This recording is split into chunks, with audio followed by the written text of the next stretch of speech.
Okay, so today I'm going to cover something that we've seen come up a few times and some confusion um, within our brokerage and other agents and just being out in the marketplace, and that's the concept of the clear cooperation policy and what you have when you take a listing. What are your options? What are you trying to, what is your client wanting you to do, and what can you do so you don't get fined, and what is the right way to do it? So we're going to go through just the basics of that. And then if you have any questions about it, let me know. I'm going to share my MLS screen with you real quick. Let's see.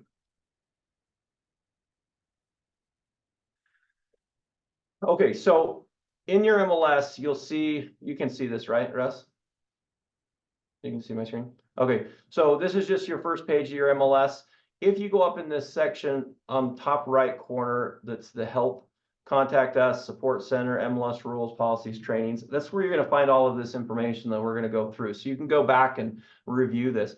I'm going into the MLS rules and policies, and I come to this clear cooperation policy. And basically what it's saying is, at one point in our industry, people were taking listings and then they were holding them back from everyone else, and they were marketing it to their own people, trying to get double-side the deal.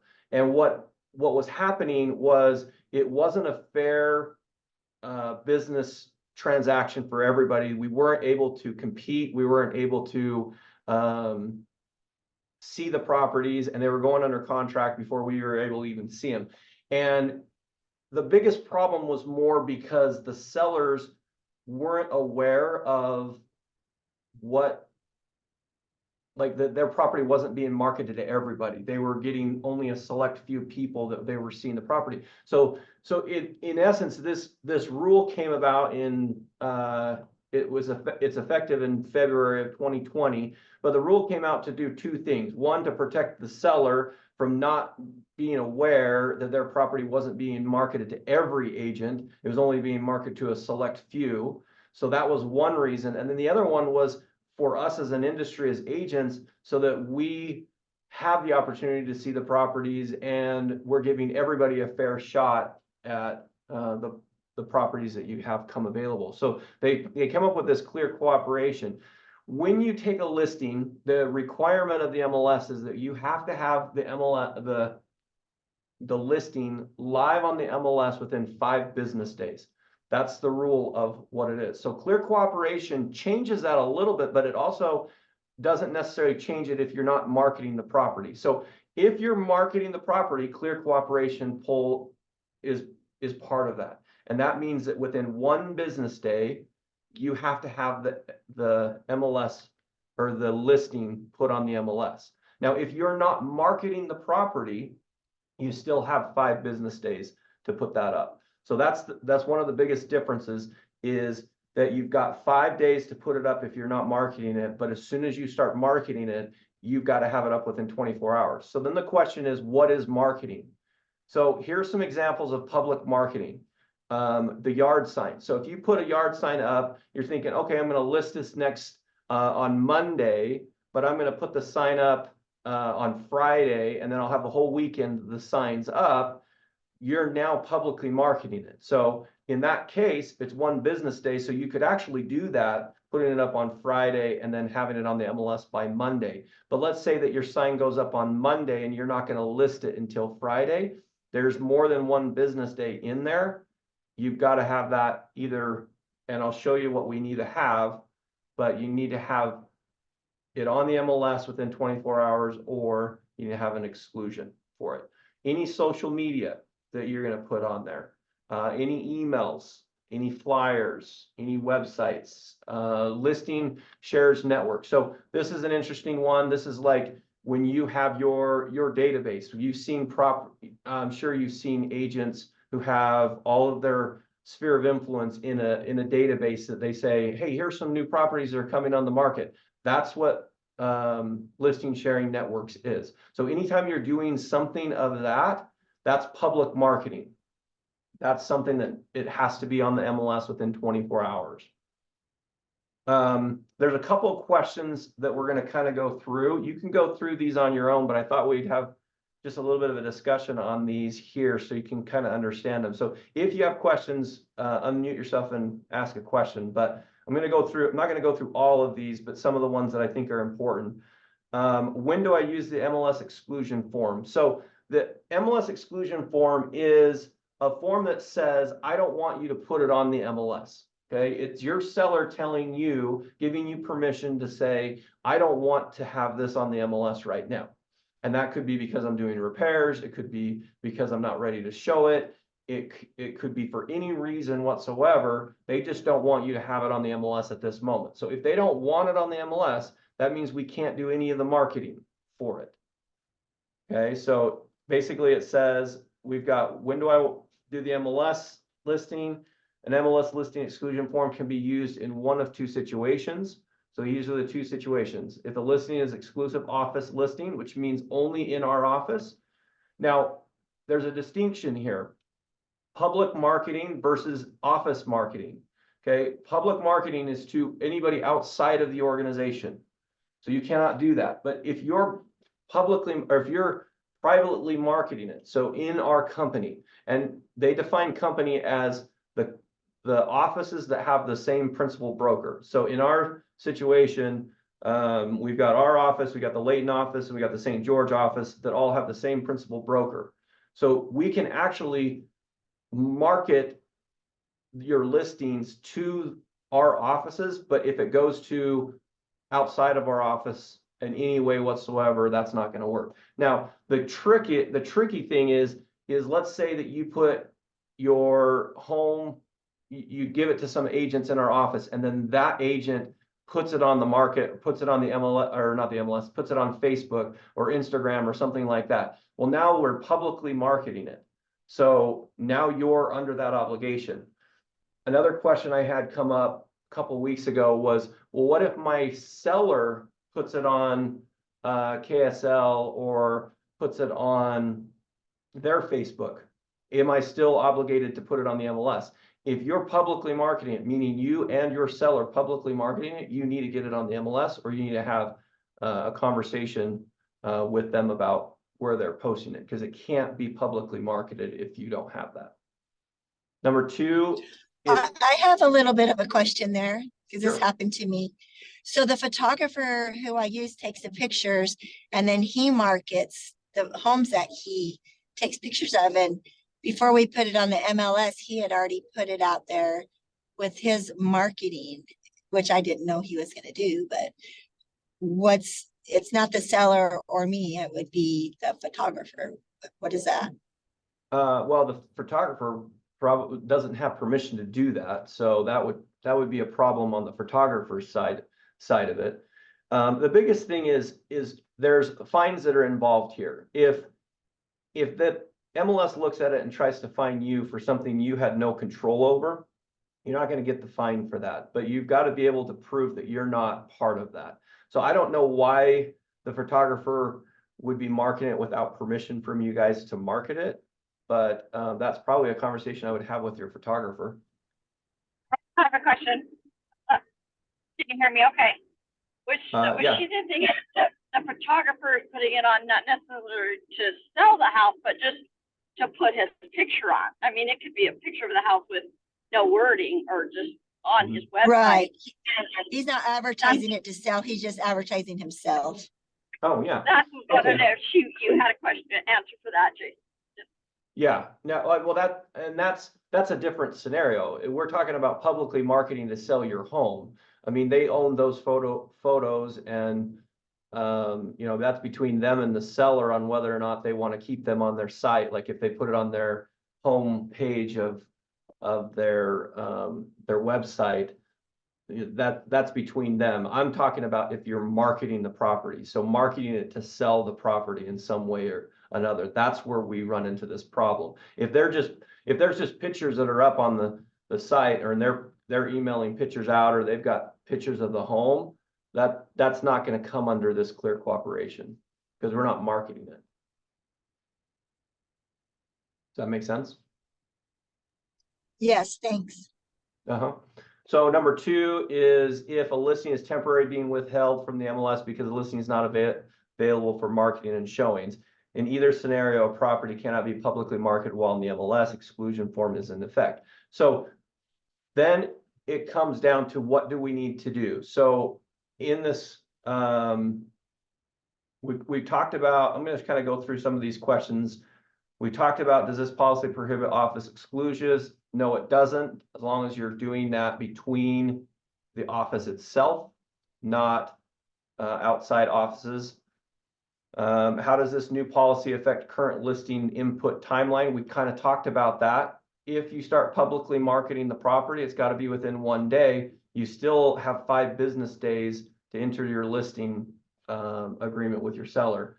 So unless you start marketing it, if you market it on day 1, you don't have 5 days anymore. You only have 24 hours. So that 5 business days was only if you're not marketing the property. And a for sale sign is marketing your property. So as soon as that goes on, you've got to get it on the MLS.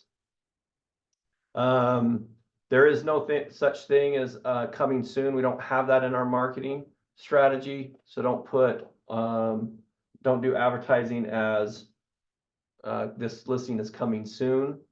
Does this policy apply to properties that are under contract or under construction or to be built? So this actually excludes, I'm going to show you in a second, this is specifically, the clear cooperation is specifically for residential homes that are completed and being sold. So it's not, has nothing to do with land, commercial, and the new construction on it.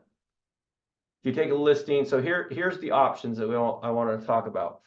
So let's say that you decide to take a listing and they're not ready to show the home. You've got actually 2 options that you can take care of. Number 1 is, let's say that you're going to put your sign up and you're not going to market it because you can't show it yet.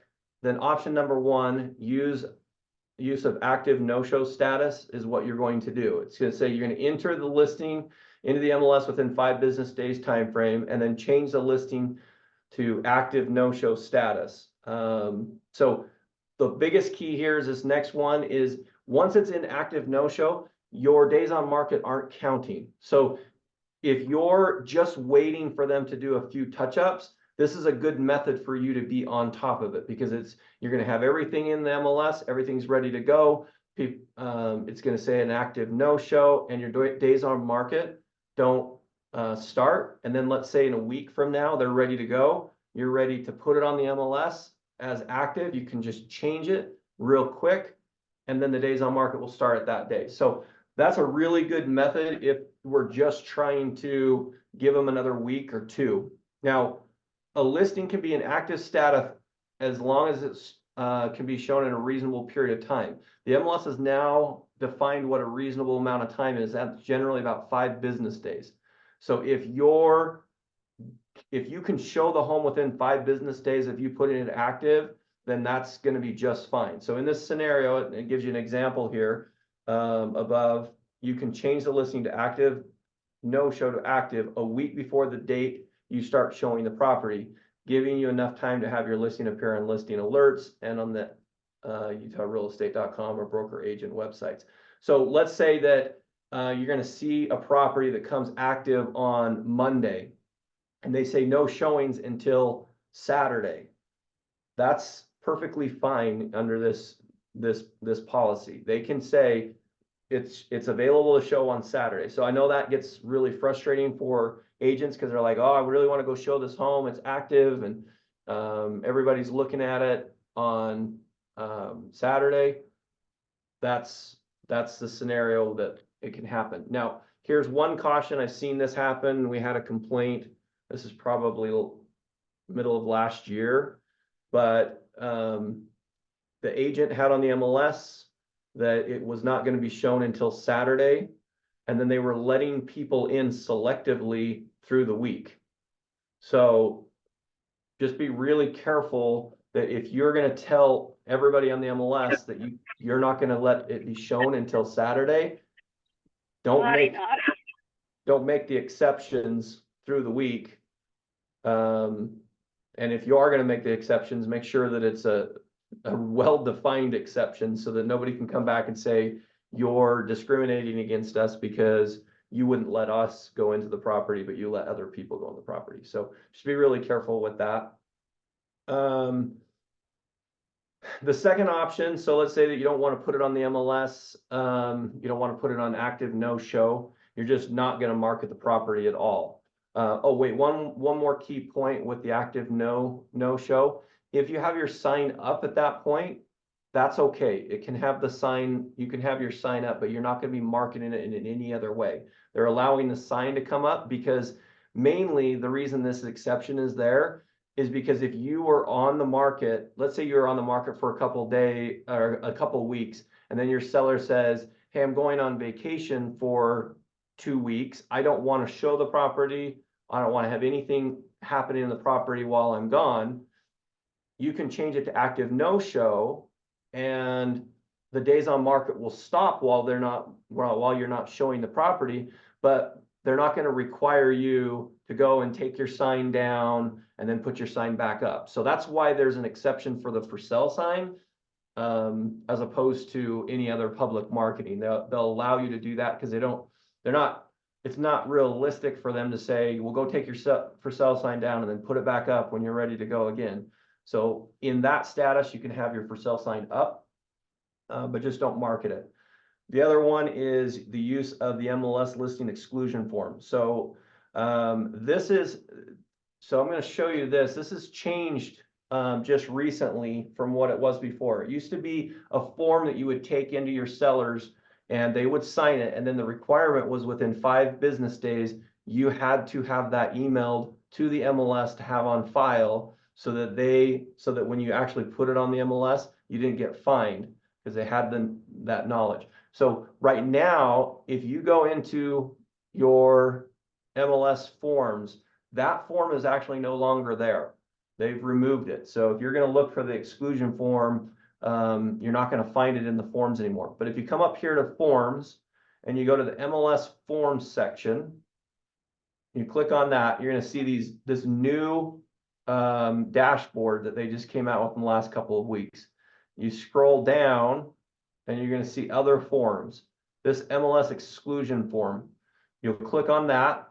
And now all it is something that you're filling out and submitting to the MLS. So in this particular case, your client is not signing what you're sending to the MLS. You're just identifying the property, identifying the information, the agents, and then it has the same options you had before, where it says, do not submit to the property, the MLS, until this date. Do not submit the property to the MLS until the listing is publicly marketed, and do not submit the property to the MLS while the listing agreement for this property is in effect. So the same options as we had on that paper before, but now we're just electronically submitting it to the MLS so they have it on file. So if you're working with the TCs, they can do this, you can do this. So then the question comes in is, how do we actually know that our seller's done it? Because what it says is up here at the start, it says this is online MLS exclusion notice is used for the MLS that your seller has instructed you in writing to withhold the seller's property. So everything has to be in writing. So in this particular case, we don't have that form anymore. So where do we get it in writing? So there's a couple options.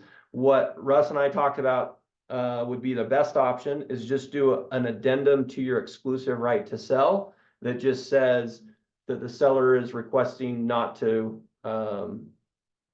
submit to the MLS at this time, or for whatever reason they're wanting to do it, so that they actually know that we have something in writing. You can do it on a change form, but what I would suggest is doing it on an addendum to the exclusive right to sell would be the best place for us to start doing that. And if we change That exclusion form is still on .loop. It's still on .loop because .loop is forms that we've signed and put in there. Yeah. And I don't know. I mean, obviously, if you do that form and submit and put it in your loop, then that solves the issues too. So you can continue to use that one until it's removed from .loop. But the MLS, the bottom of that one says you need us to email that to the MLS. You're not emailing anything anymore. You're actually coming into your MLS and submitting it. So that's how it's going to be done from now on. Does that make sense? Yeah, that's good to know because I use that form a lot. So thank you. Yeah. Yeah, so I think things are gonna get a little easier with the MLS. They're trying to move everything. In fact, you've probably seen that, you know, there's more functionality in the contracts and stuff on the MLS if you use them on the MLS versus dot loop. We try to keep up with dot loop as far as making sure that all the forms are changed and new, but occasionally, you know, there's a lot of forms and there's a lot of changes. So occasionally, we don't see them unless somebody brings them to our attention that they're no longer valid, and then we can delete them. But MLS always changes on that.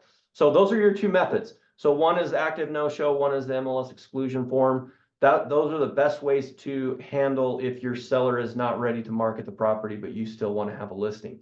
The other thing I want to make sure you guys remember is if you're using the Century 21 exclusive right to sell, there's a different effective date versus the date that they sign.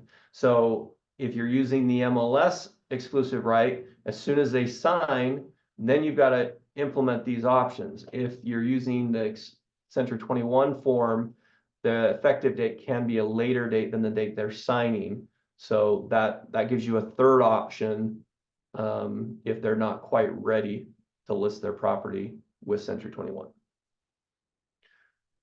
Okay, I think there's only a couple more that I wanted to go through real quick. Let me just see. Just real quick, a fine for the violation is $500, and that's per day of violation. So it can add up really quickly. So best not to violate the clear cooperation. It's a benefit for us as agents to abide by this. If everyone would just follow this, we'd be just fine.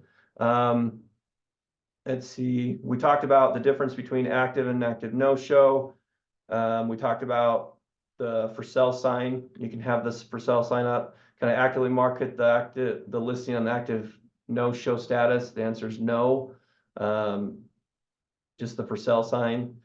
Private listings networks considered public marketing. That's the one we talked about with your social media groups. So that is public marketing. So if you're sending it to your social media groups, your networks, anyone who has that's not part of the brokerage, that's public marketing. This is the one that is a lot of confusion on. Does this policy apply to all MLS property types? They don't. Exclusive office list. So it only applies to residential listings. So office exclusive listings that aren't publicly marketed, that's okay, you can do that. Commercial, industrial, business properties, residential properties with 5 or more units, land and lots, and new construction properties which are under contract or which are to be built. So those don't apply to this policy. So it's just the residential side of it. We talked about the days on market. They don't start until you actually market it. Property sign, we talked about that. We consider public marketing was listing, exclusive insurance office. Yeah. Okay, so that's basically that in a nutshell. Is when you take a listing, there's some things you have to do, and there's time frames within it. If you're following those time frames, you're never going to have a problem. If you're submitting that exclusion form to the MLS, then you're not going to have a problem with it. And then just don't market it if you're saying you're not going to market it. I think that's the easiest way to put it there. So does anyone have any questions about any of that or anything else that they want to bring up? Jason? Uh-huh. Hi, this is Tracy. I got a new phone, so it doesn't say who I am, I think. No, it Anyway, says Tracy on it. It just doesn't have your picture.